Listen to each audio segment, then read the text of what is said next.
कोपरगाव शहरामध्ये क्रांतीसूर्य महात्मा फुले यांची जयंती विविध ठिकाणी साजरी करण्यात आली। शहरामधील इंदिरा गांधी शॉपिंग सेंटर जवळ भाजपाच्या वतीने महात्मा ज्योतिबा फुले यांची जयंती साजरी करण्यात आली।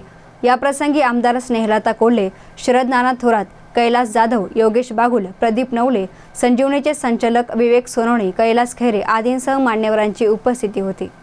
सर्व इथे महात्मा ज्योतिराव फुले यांच्या जयंतीनिमित्त त्यांना अभिवादन करण्यासाठी उपस्थित आहोत। ज्या ज्योतिबांना सर्वांनी महात्मा म्हणून संबोधलं, या महान आत्म्याने या जगासाठी या आपल्या देशासाठी खूप मोठं विचारांचं धन ते या निमित्ताने देऊन गेले।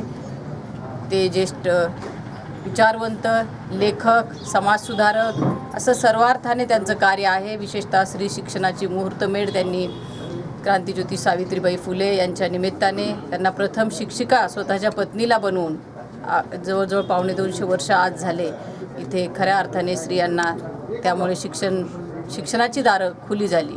अतिशय हाल अपेष्टा सहन करत त्यांनी या त्यांच्या समाजकार्याला सुरुवात केली। खरं तर वयाच्या 9व्या महिन्यातच आईचं निधन झाल्यानंतर पुढचं त्यांना आयुष्य स्वतःचं आयुष्य त्यांनी व्यतीत केलं ते समाजाच्या हितासाठी।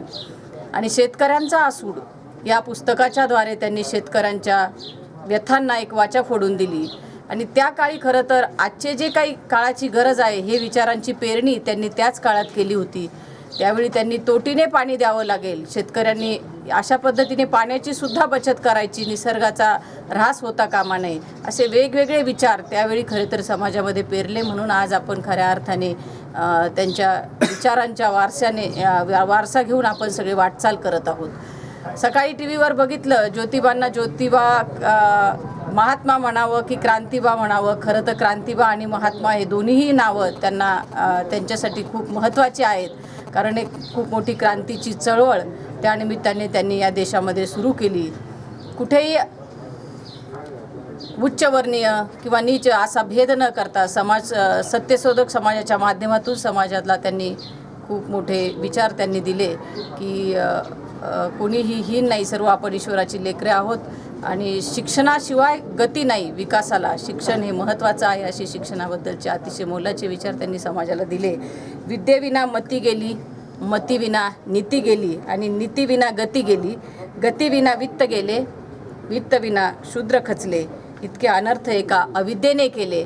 अशा पद्धतीने त्यांनी विद्येचं महत्त्व समाजाला खूप मोठ्या प्रमाणात त्यावेळी दिलं। आणि म्हणूनच आम्ही तर खरं अर्थाने महिला सावित्रीबाईंच्या, ज्योतिबांच्या खूप ऋणी आहोत की त्यांच्यामुळं आम्ही मोकळा श्वास घेऊ शकलो।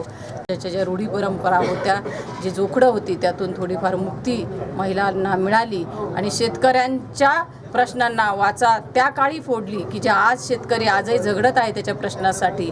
असा एक शेतकऱ्यांच्या, महिलांच्या, शूद्रांच्यासाठी लढणारा अतिशय महात्मा, ती पदवी त्यांना खरं तर खूप सर्वार्थाने सार्थक आहे असं मी या निमित्ताने म्हणत आणि पुन्हा एकदा ज्योतिबांना त्यांच्या जन्मदिनी अभिवादन करते। धन्यवाद।